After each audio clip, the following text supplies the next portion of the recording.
Okay, we're beginning a new Maimer. This Maimer is from Shabbos Sazria Mitzera, the 3rd of Iyar, Tavshem Mem Zayin, which is 1987. The Maimer is based on a Maimer of the Rebbe Marash, the 4th Rebbe of Chabad, whose Yemeledis, his birthday, was yesterday, the 2nd of Iyar, and therefore the Rebbe said a Maimer based and also elaborated on the Maimer of the Rebbe Marash. The Maimer begins with a verse in Shir Hashirim, in Song of Songs, with the words Gan no lachesikala ka gal no mayan chosim, which speaks about the Jewish nation, that they are considered like a closed garden. My sister, the bride, gal no. So this is actually the beginning verse of the Maimer. Gal no is also like a well that is Mayan Chosim, that is also something that is actually closed. Just to mention, to look it up as Rashi explains it in Shir Hashirim. It is in the Song of Songs, chapter 4, verse 12. So Gal No, he explains, is also Loshen Mayan, also like a inyan of a well, which means that the modesty of the Jewish daughters, that they are not without any limitations. There's limitations, there's restrictions, who they relate to, and otherwise they are in a very modest way, keep themselves and their lives private. So this is basically a verse that Shlomo Melech is saying about the Jewish nation, that they are considered a closed garden, a garden which is not open, that everybody could just step in there.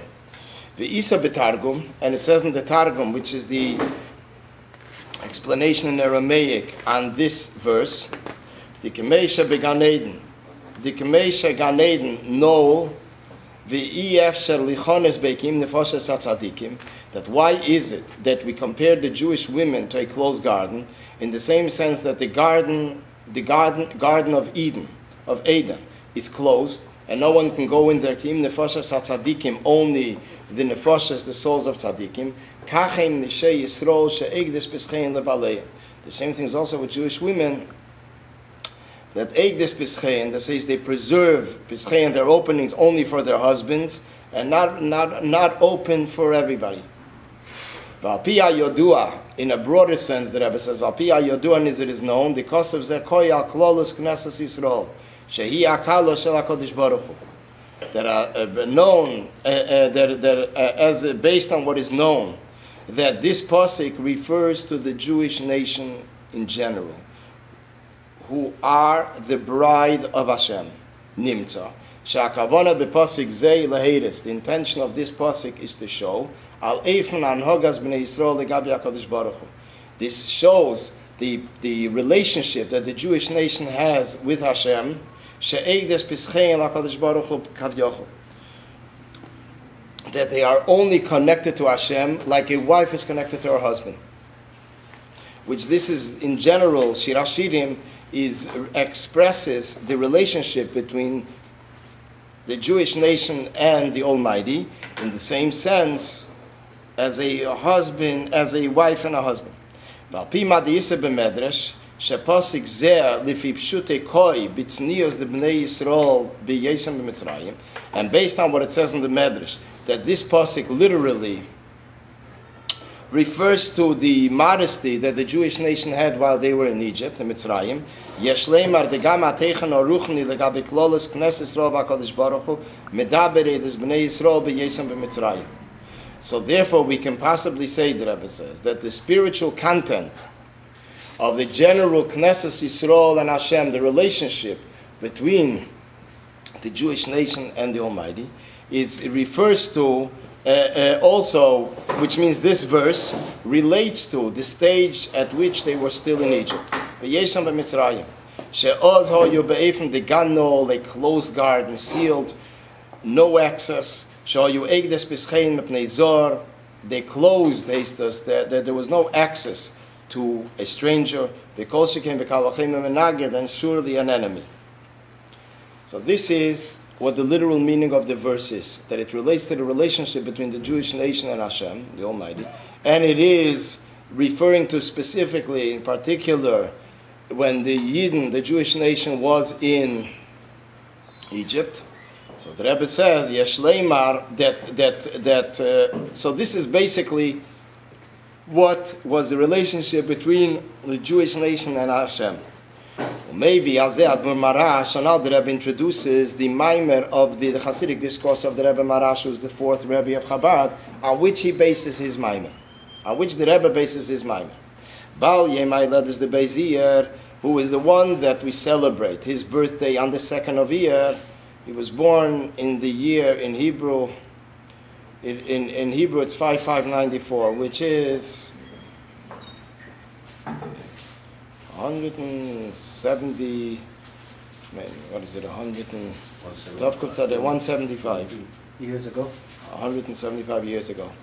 This was in the time of the Tzemach Tzedek. I mean, the Tzemach Tzedek's son, the youngest of the sons, and he became the Rebbe, the successor in Lubavitch, in the city of Lubavitch. At the point which his brothers, the Rebbe Marash brothers, who were older than him, took over, already had positions in different cities, in Liadi, in Avruch, in Liozne, not Liozne, Liadi, Avruch, Babreisk, Nezhin. These are different places where the Tzemach Tzedek's sons, Kapust, yeah, Kapust is Mamish. That was The real, yeah, that was the real controversy, yeah. He's the counterpart, I mean. So B'meila, the Rebbe says, the Rebbe Marash brings in his Hasidic discourse, he is the one that said the famous quote, that if the world can't go under, the world says if you can't go under, you go over. And the Rebbe Marash says, and I say lechatchila to go over. B'maimori, the Shabbos Parsha Sazriya Metzera Tafresh Mem. In a Hasidic discourse dated from Shabbos Parsha Metzera Tafresh Mem, which was 107 years earlier than the Rebbe said it. Behemshech Matzazu Tafresh Mem, in the sequence of Maimorim of the year 1880. That what does it mean? The Baveda B'nefesh Adam. How does this relate to the Aveda, to the service? That says the Aveda, how a person relates in a service to his Creator.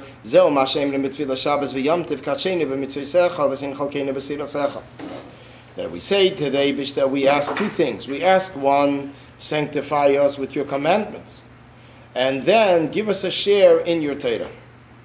Tikemei begashmi is the same way that in a physical sense.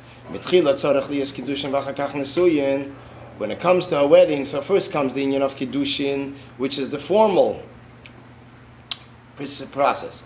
Then comes Nisuyin, that there is actually the wedding and the life of the that follows. The same thing is also here. There needs to be Kiddushin, that is the marrying, which is the union of Kiddushin, which is the union of marriage. This is what takes place by the chuppah, Kiddushin. Then, giving the ring. Then comes the second inyan, which is a closer relationship with the partner, and that is, give, as it is reflected in the spiritual sense, give us our share in Torah. And the Rebbe explains what the difference is. The inyan ha-kiddushin hu the asar la'akula alma kehegdish. When we say the word kiddushin, that means that he has forbid. He has made it in such a way, once he is married to this person, nobody else has access to this person. She is forbidden for the whole world. She is considered asar la'akula alma because she's a eishes ish. She's a married woman. Therefore, this is actually the first procedure.